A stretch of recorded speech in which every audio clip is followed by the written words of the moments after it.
ఒక సైనికుడు తన డైరీలో ఇలా రాసుకున్నాడట. ఒకవేళ నేను యుద్ధంలో గనక చనిపోతే నా పార్థవ దేహాన్ని బాక్సులో పెట్టి మా ఇంటికి పంపించండి.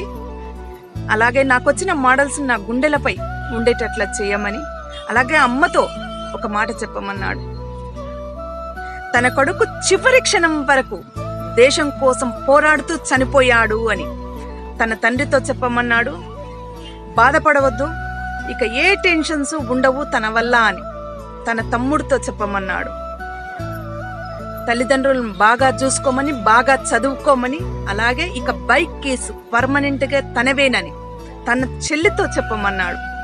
తన అన్నయ్య సూర్యాస్తమయం తర్వాత కూడా దీర్ఘ నిద్రలో ఉన్నాడు అని, అలాగే దేశంతో చెప్పమన్నాడు. దేశం కోసం పుట్టాడు, దేశం కోసమే చనిపోతాడు అని. ఇలాంటి మహానుభావులు ఎందరో